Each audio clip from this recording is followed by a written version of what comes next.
Welcome back, warrior. Okay, we're reading Doctrine and Covenants section 47. Remember, just barely we read 46, and that was all about gifts and spiritual gifts and seeking them, and that they benefit the whole world. Okay, so now we're on 47, and I am just bringing stuff up here. Okay, so the preface says, revelation given through Joseph Smith the prophet at Kirtland, Ohio, March 8, 1831. John Whitmer, who had already served as a clerk to the prophet, initially hesitated when he was asked to serve as the church historian and recorder, replacing Oliver Cowdery. He wrote, I would rather not do it, but observed that the will of the Lord be done. And if he desires it, I desire that he would manifest it through Joseph the seer. After Joseph Smith received this revelation, John Whitmer accepted and served in his appointed office. Okay, so a little bit of historical background. So John Whitmer, 3 years older than the prophet, was baptized at the age of 26 in Seneca Lake, New York. He became one of the 8 witnesses declaring, I handled those plates. There were fine engravings on both sides. And in the revelation now known as Doctrine and Covenants section 21, the Lord commanded that there shall be a record kept among you. Although Oliver Cowdery became the first historian upon receiving his call to teach the gospel to the Lamanites, there needed to be a new historian, and John Whitmer took Oliver's place. So John had already served as a scribe. Sorry, I had to take a deep breath. John had already served as a scribe for Joseph during part of the Book of Mormon translation and part of the Joseph Smith translation of the Bible. However, being a historian was different because he would not just be writing what Joseph was dictating. John Whitmer himself explained the hesitancy he had to fill this important responsibility. He wrote, I was appointed by the voice of the elders to keep the church record. Joseph Smith Jr. said unto me, you must also keep the church history. I would rather not do it, but observed that the will of the Lord be done, and if he desires it, I desire that he would manifest it through Joseph the seer, and thus came the word of the Lord. So sometimes, isn't that funny that sometimes when we get the callings that we get, we're like, hey, that's great that you have been inspired to call me to this, but I need to know for myself, and then you get that confirmation from the Lord that yes, that is the thing that you need to do, right? And then you do it because you know that it came from the Lord. Now, it goes a different way where you get revelation or an idea that you need to do something, and then later it is confirmed by like the fact that you get called to do this said thing by the leaders of your ward or stake. And I think that's almost just as validating, because it's like, hey, I was thinking I was going to be doing something like this, and this would be cool. And then immediately you get called to something and you're like, wait, I already knew this. And so you immediately say yes because you knew that it was coming. So anyway, I think both ways are awesome. I've gotten that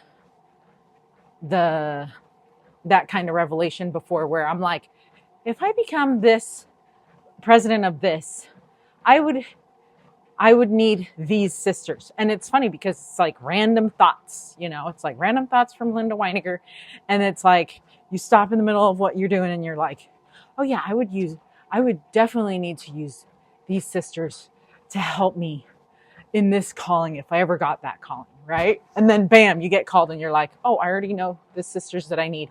Here you go. Boom, boom, boom, boom. And it's funny because that happened this past time when I was called to be primary president. And I immediately knew who I desperately needed to serve with me, but it took a minute to be able to convince myself that those were the sisters that needed to serve because they needed to serve in those capacities, and not because they were just my friends. You know what I mean? And Um, and the best of sisters. I got to serve with the best sisters. But sometimes you get those feelings like, oh, they can't serve because they have all these issues going on, or they have this stuff. And if I were to call them to that would make their life hard, And so then I'm like second guessing and triple guessing myself, because I'm like, well, those were the sisters that came to mind and heart first, and it's like, you don't want to go against that, because the Lord is the one telling you to do that. And so then you have your own humanness added to that. And so it's like, it's hard to decide those things, because it was a random thought. I didn't know I was going to get called to be a primary president. I just was thinking in my mind, like, random thought, like, these would be the sisters that I need to serve with, right? And so anyway, it was just one of those things that you just get inspired on a random day for no random reason. And then later you find out it was not random, and it was by design, and that the Lord needed you and needed them to serve with you. And you don't really know that until almost after the call, and after you've served together, and you look back and you realize that was the best of times, Anyway, I do miss serving with those sisters. So it makes me tender to think of them. Okay. Let's get some water. Okay. Here we go. And you can find that quote in the Joseph Smith papers from John Whitmer. Okay. So John Whitmer was born August 27th, 1820 in Pennsylvania, York, Pennsylvania. He was the son of Mary and Peter Whitmer Sr. He was a farmer, stock raiser, and newspaper editor. Ooh, I love all the things, and newspaper editor is my favorite part since I own the print shop, Joseph came to his family farm to complete the translation of the plates. John Whitmer was likely a scribe for part of the translation. He was one of the 8 witnesses. John was baptized by Oliver Cowdery. He was sent to Kirtland ahead of Joseph to preside. John Whitmer was the church historian from 1831 to 1838. That was 7 years, He carried Revelations to Missouri to be printed there. John Whitmer married Sarah Jackson. John Whitmer was expelled from Jackson County. Oh. John was assistant to his brother, David Whitmer, in the church presidency in Missouri. John was editor of The Messenger and Advocate, a Latter-day Saint newspaper publication in Kirtland, Ohio. Ooh, fun. Editor of The Messenger and Advocate. I have wanted to do like a newspaper or like a magazine for so long, and I'm still like, what would I do it on, So anyway, that's one of those things. Okay. And then that, like, I'm going to put on the back burner, and like, you don't need to do more, Linda. Let's not try more. And then he never denied the Book of Mormon, but John Whitmer was excommunicated for misuse of church funds. Sad, And then here's Doctrine and Covenants, section 47. Okay, so behold, it is expedient in me that my servant John should write and keep a regular history. So this is the Lord speaking. And assist you, my servant Joseph, in transcribing all things which shall be given you until he is called to further duties. Again, verily I say unto you that he can also lift up his voice in meetings, whenever it shall be expedient. And again, I say unto you that it shall be appointed unto him to keep the church record and history continually for Oliver Cowdery. I have appointed to another office. Wherefore it shall be given him, inasmuch as he is faithful by the Comforter to write these things, even so, amen. Okay, so isn't that so interesting? He doesn't have a cell phone to take pictures or to take notes on your phone to record any kind of history. It's like literally he has to sit down and write things on paper, and they didn't have a pen the way we have pens that you just click and go. It's like a big ordeal when they write. So the fact that he did this for 7 years is just amazing, right? So have you ever received an answer so clearly that you knew you had to obey or would be going against God's will, whether you wanted to or not? Have you ever been asked to do something you felt incapable of doing? This seems to be the case here with John Whitmer. There is no question in this revelation what the Lord desires John to do. John was to keep a history of the church and also record Joseph's revelations. John was also told to speak up in meetings. And you know what's funny? It's sometimes you think like when you get a calling, like, oh, I remember my when I was primary president, my secretary would always be like, oh, but I'm just the secretary. I don't need to say things. It's fine, And I was like, you're like my third counselor. You need to be heard, and you need to say those things that come to your heart and mind. And seriously, the best ideas that we had as a presidency that we would do, she had them, and I'm just like, what would we have done if she had kept her mouth shut? No, thanks. Like, it makes everything better when everyone participates, right? Anyway, I think sometimes Satan just tries to get to us like, you don't matter because you're not blah, blah, blah, And so as a historian, I love that the Lord added in there, like, you can speak up when you feel prompted, and because it's necessary, right? It's too bad we don't get those kinds of revelations anymore. Like, hey, prophet, will you ask the Lord about this? And then like the Lord tells them, and then it's like, for Linda, That would be nice, because then you don't have a question in your mind about if it was your idea, the Holy Ghost, or God's idea, or my idea. You know what I mean? But obviously we know if it's a good idea and it comes from God, whether you think it was your idea or not.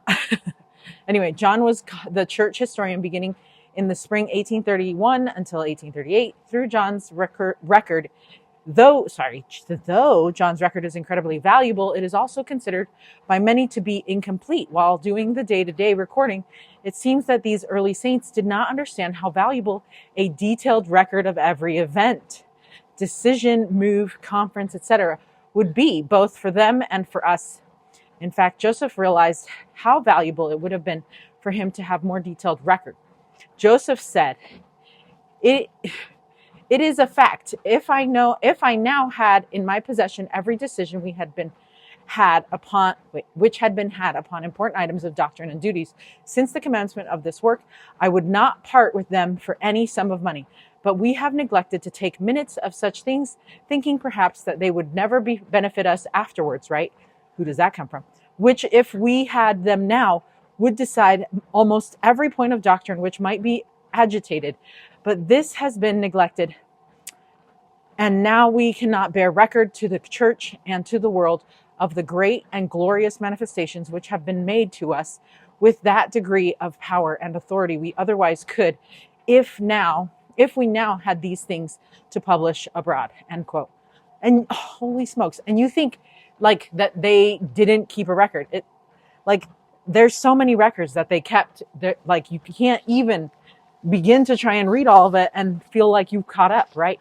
They did keep lots of records. So the fact that Joseph Smith was like, we didn't keep a good record, I'm like, what more records could you have kept?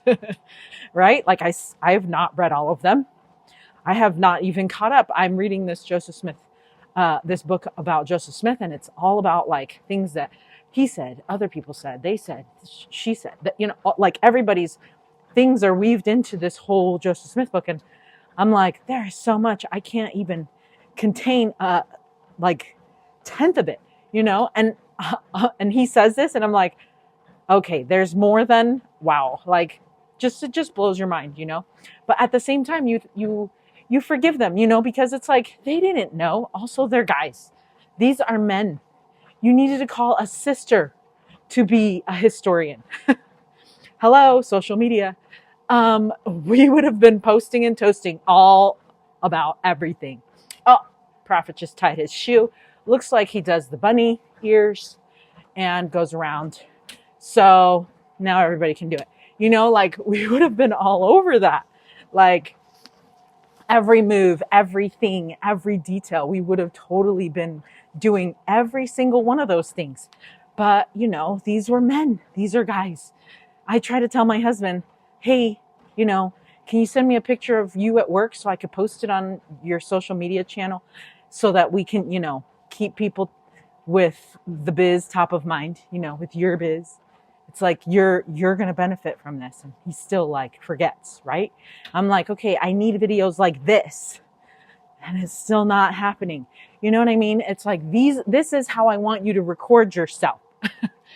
And that's the thing too. It takes time. It takes so much time to be able to write down and keep track of like every little thing, especially things that the Lord would want you to keep track of. Remember, the Lord also chastised the Nephites for not keeping a good record of the things that prophets had told them that were about to come to pass and that they did. And he's like, so did you write these down? And they're like, what? Right. And so writing things down for them wasn't as easy as like subscribing to like this, one of those services that is like, I'm going to jot down everything that you do and you can create a process for this, like they didn't have that kind of stuff back then. And so they had to handwrite everything real slow because apparently also back then, everyone had to have calligraphy as their writing. And so, yeah, that was going to take forever. Like, that's also kind of interesting. I'm like, you guys literally made so much work for yourselves with the handwriting.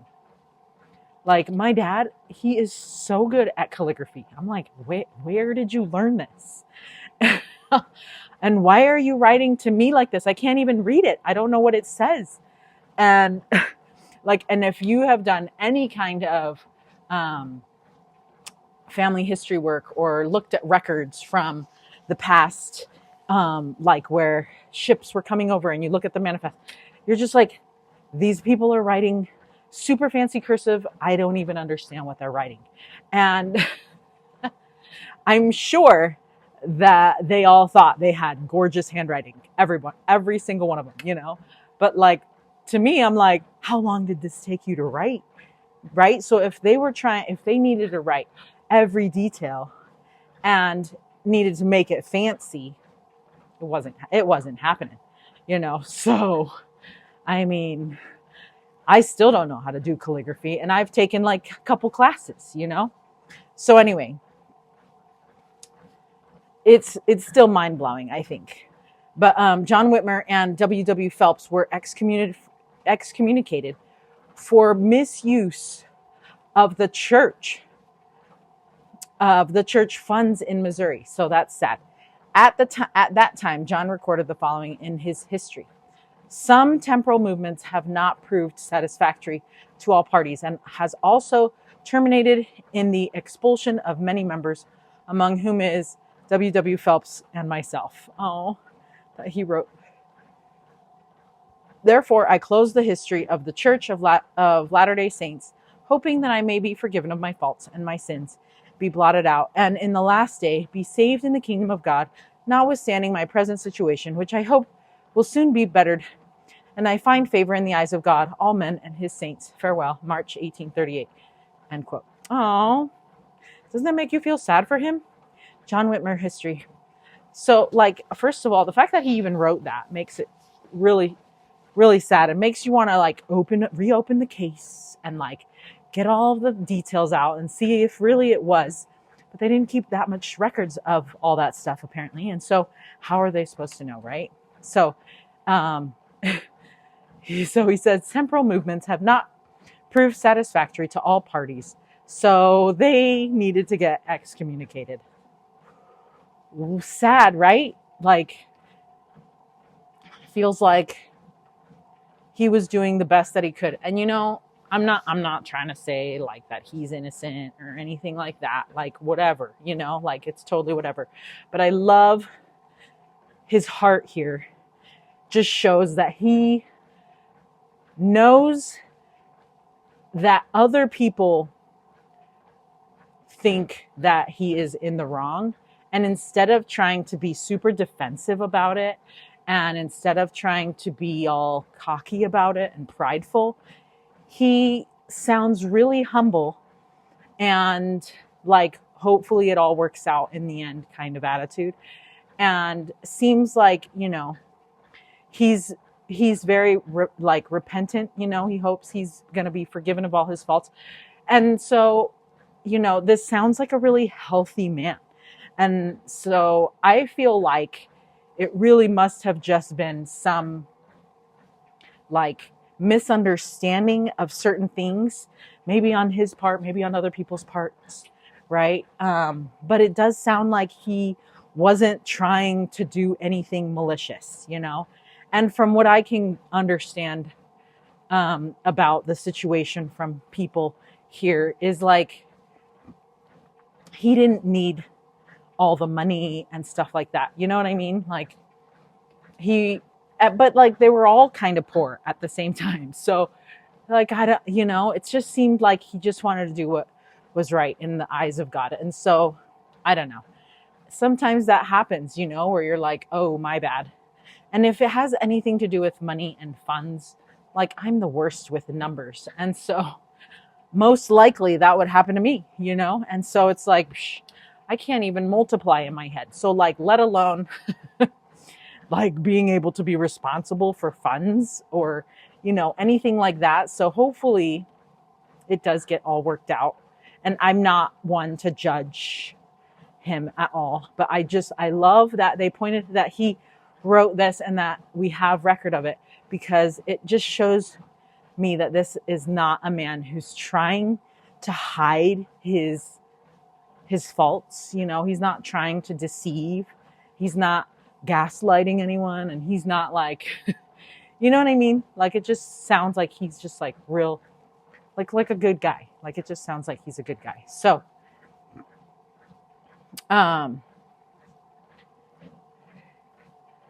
so John's history was passed to his brother, David Whitmer, in 1903. The Reorganized Church of Jesus Christ of Latter-day Saints, now known as the Community of Christ, was able to take possession of the history through one of David Whitmer's descendants. It was not until 1974 that the church, our church, Church of Jesus Christ of Latter-day Saints, was able to get microfilm of this history. And you can view these 96 pages by scanning the QR code.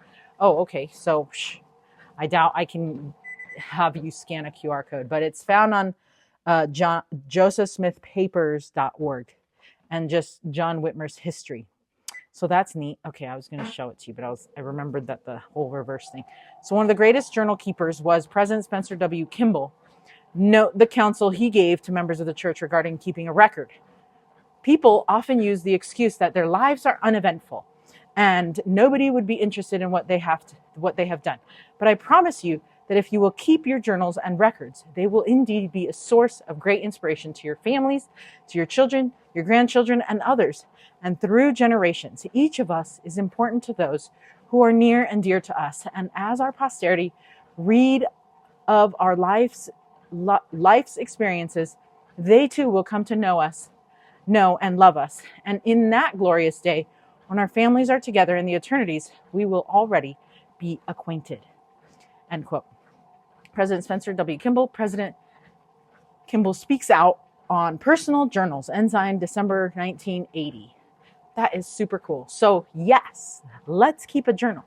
That is the whole message here. Keeping a record is good. Okay, here's our read it, live it, that you cannot read because it's backwards. It says, John Whitmer was called to keep the history of the church. The Lord told him to write in the record regularly and continually. Perhaps that was a way of teaching John that the Lord would be involved regularly and continually in his life. Oh, that's so cool. Where have you seen him today? Write it down. Oh, that's sweet. That is so sweet. I do love that so much. Okay. Until Doctrine and Covenants section 48. Stay strong, warrior. Okay, and just really quick, I was going to say, that you don't have to keep a record that's written if that's not your thing. You can keep a voice record, you can keep a video record, you know, like we're doing. You can keep a digital handwritten record, you can keep a digital typed record, you can keep a blog. There's so many things available to us in these latter days that we can keep a record in any way that we desire and that fits us. So, you know, go keep that record.